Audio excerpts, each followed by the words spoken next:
बिस्मिल्लाहिर्रहमानिर्रहीम। अस्सलाम वालेकुम। 4 न्यूज के साथ मैं हूं खालिद भट्ट और मैं हूं खालिद भट्ट। खालिद, आपको पता है नहीं खालिद, जरदारी साहब ने क्या काम कर दिया सर? क्या काम किया? जरदारी साहब ने गोल्डन ब्राउन के साथ प्रेस कॉन्फ्रेंस करने से मना कर दिया। क्यों? खालिद, वो उन्होंने डू मोर की वजह से। ये किसी पाकिस्तानी ने अंग्रेज को मना किया? क्या हो गया खालिद? ऑफिशियली? जी खालिद। मैं नहीं मान सकता खालिद। खालिद, मानना पड़ेगा खालिद। मैं पागल हो रहा हूँ खालिद, ऐसा हो ही नहीं सकता। खालिद, कोई गोरा बादशाह बोल दे खालिद, खालिद होश में। खालिद, खालिद,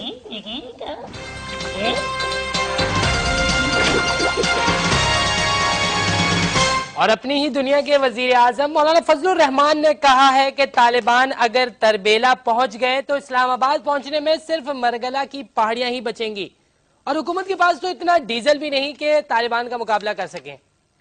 जाहिर है सारा डीजल तो उन्होंने लिया। और वजीर दाखिला रहमान मलिक का कहना है कि हुकूमत को कठपुतली समझने वालों को नहीं छोड़ेंगे, लिहाजा कठपुतली के बजाय अमेरिका का पुतला समझा जाए हुकूमत को। और अमेरिकियों को धोखा देने वाले पहले पाकिस्तानी और साबिक सदर परवेज मुशर्रफ ने कहा है कि पाकिस्तान को अलकायदा से ज्यादा तालिबान से खतरा है। उन्होंने डिक्टेटर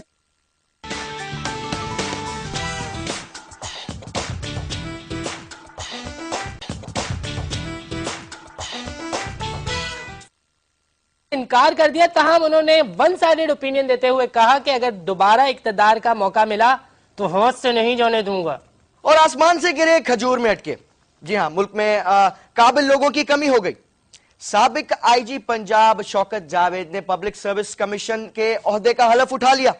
और सदर पाकिस्तान आसिफ अली जरदारी ने कहा है कि दहशतगर्दों को शिकस्त देने के लिए आलमी बरादरी ताउन करे, जिसमें आलमी बरादरी ने कहा है कि ताउन कर तो रहे हैं लेकिन दहशतगर्दों के साथ। और वजीर आजम भारत मनमोहन सिंह को किसी ने खींच के जूता मारा। जूते ने इस पर एहतजाज करते हुए कहा है कि देख तो लिया करो किसको जूता मार रहे हो। और तारिक सलीम डोगर पंजाब पुलिस के नए सरगना तैनात। डाकू में भी सरगना सुना था, ये पुलिस के अंदर सरगना एक ही बात है, वर्दी नॉन वर्दी।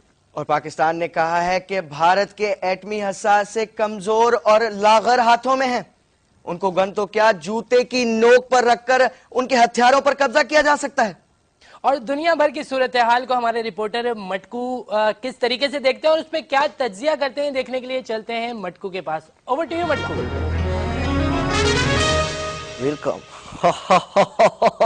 माए मटकू कसाफ बनाऊं, अभी माए गधे गाड़े लूटूंगा, मैं भी अभी नहीं छोड़ूंगा। अमेरिका के समंदरों में ये हो रहा है तो हम इधर सिंध में भी करेंगे, क्यों नहीं करेंगे। खैर नादिया, बहुत बहुत वेलकम तेरे को कर रहे हैं। मैं तेरे को बताता चलूं, आजकल ये जूदा मारने का बड़ा फैशन चल रहा है यार। जूता लगाने का। दिलमोहन सिंह, क्या नाम है, दिलमोहन मनमोहन जो भी है, वो बिल्ली का बच्चा नहीं, मासूम सम इंडिया में बड़ा ये पटके शटके लगा के मैं कर रहा होता है। ये दिलमोहन हमारा, इसको लगाया ना अभी ताजा ताजा जूता। तेरे को पता है नादिया, पिछले कुछ चंद वर्षों में इंडिया में 8 लोगों को, उनमें खवातीन भी शामिल हैं, जिन पे जूते लगाए गए। ये चिदम्बरम तेरा हो गया, पहला उसको लगाया चिदम्बरम को, फिर ये दिलमोहन को लगा दिया इन्होंने। भाई दिलमोहन को मिसिंग हो गई, दिलमोहन से भी थोड़े से मिसिंग यूं कैच कर लिया उसने। और उसके बाद खवातीन को भी, एक को रैली में उसने लगाया, खवातीन ये उसने हिटिंग मिसिंग कर दी। भाई इंडिया वालों की थ्रो क्रिकेट में तबाही आ गई है। इस बात से हमारा ये तेज तरीन दिमाग इसका यही अंदाजा लगाता है कि इंडिया में क्रिकेट अभी फरोग नहीं पा रही है।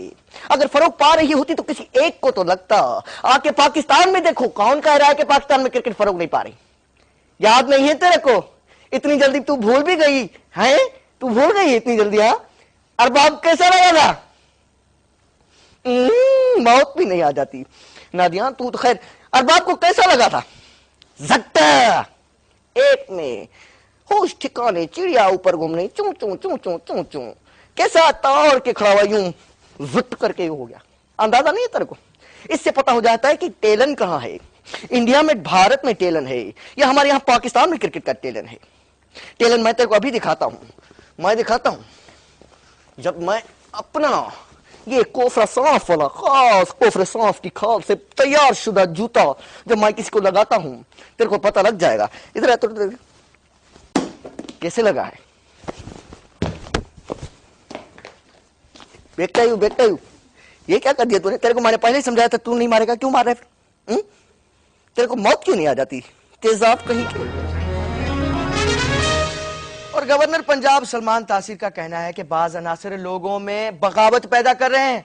जी हाँ, कंटेनर रख दो, 200 लोग मेरे साथ हैं, मैं पंजाब में हुकूमत बना लूंगा। और साबिक पाकिस्तानी सदर परवेज मुशर्रफ ने कहा है कि हालात बिगड़ने में देर नहीं लगती बल्कि सुधरने में देर लगती है। इसकी मिसाल देते हुए उन्होंने कहा, आप देखें हालात खराब करने में कितना टाइम लगाया मैंने, एक आध फैसला, और अब तक सुधरने में टाइम ही टाइम लग रहा है। भाई मजाक की नजर हो गई सारी बात। नाज़रीन, चलते हैं इस वक्त हमारे रिपोर्टर कश्मीर सिंह के पास और उनके पास देखते हैं कि सादिया इमाम के बारे में ऐसी कौन सी इन्वेस्टिगेटिव रिपोर्ट है। Over to you Kashmir Singh. वे एक तेरा प्यार मैनू मिलिया फराज ते मैं ओए काकी, ओ नादिया काकी, ओ मैं अज तेनू की दसन लगा। आ सुन जरा, आ जिहड़ी धरती ना पाकिस्तान दी बड़ी खरी ते बड़ी सुच्ची धरती है ते बड़े अच्छे अच्छे अदाकारा ने जन्म लिया है, लेकिन उनकी फहरिस्त जो है जिहड़े बोर अदाकार आए नहीं है, ओवर एक्टिंग है, उनकी भी फहरिस्त बड़ी तवील है। आज हम बात करेंगे इन्वेस्टिगेटिव जर्नलिज्म में सादिया इमाम के बारे में।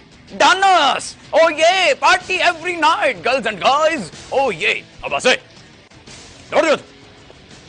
ਅੱਜ ਅਸੀਂ ਗੱਲ ਕਰਾਂਗੇ ਇਸ ਓਵਰ ਅਦਾਕਾਰਾ ਦੇ ਬਾਰੇ ਚ। ਇਹਨੇ ਆਪਣੀ ਅਦਾਕਾਰੀ ਦਾ ਆਗਾਜ਼ ਕੀਤਾ, ਲੇਕਿਨ ਉਸ ਤੋਂ ਪਹਿਲੇ ਇਹਦਾ ਜਨਮ ਵੀ ਹੋਇਆ, ਯਾਨੀ ਕਿ ਸਰਹੱਦ ਦੇ ਇੱਕ ਘਰਾਂ ਬੰਨੂ ਦੇ ਵਿੱਚ। ਜੀ ਹਾਂ, ਇਹਦਾ ਇੱਕ ਬੇਲੀ ਸੀ ਜਿਹੜਾ ਇਹਨੂੰ ਰੋਕਦਾ ਕਰਦਾ ਸੀ ਕਿ ਕਾਕੀ ਤੂੰ ਅਦਾਕਾਰੀ ਨਾ ਕੀਆ ਕਰ, ਬਹੁਤ ਬੁਰੀ ਕਰਨੀ ਹੈ। ਉਹਨੂੰ ਗੱਲ ਕਰਨੇ ਆ ਜਾ ਕੇ ਉਹਦੇ ਨਾਲ। ਉਹਦਾ ਨਾਂ ਕੀ ਹੈ ਮੈਂ ਦੱਸਦਾ ਤੁਹਾਨੂੰ, ਸੁਰਖਾਬ ਨਾਂ ਹੈ ਉਹਦਾ। ਉਹ ਸੁਰਖਾਬ, ਉਹ ਦੱਸ ਸਾਰਿਆਂ ਨੂੰ, पर्दाफाश कर दे इसका। मैं अपना काम किया करता था, मुझे नहीं पता था कि पीटीवी पर अच्छे ड्रामे बन रहे हैं कि बुरे ड्रामे बन रहे हैं। मैं तो कान से कौम रखने वाला शख्स था। एक दिन सादिया इमाम मेरे पास आई और आकर उसने कहा कि हमारे ड्रामे में पैसा लगाओ, इसमें बड़ा प्रॉफिट मार्जिन है। तो मैंने कहा कि नहीं लाई, नहीं भाई, नहीं बहन, नहीं, मैं इस ड्रामे में पैसा नहीं लगाता। तो उसने मुझे आलिया इमाम की कस्में दी और कहा कि ड्रामे में पैसा लगाओ और हीरो और हीरोइन दोनों मुझे लो। 1 in 2 in 3 वाली बात हो गई कि एक टिकट में 2 मजे।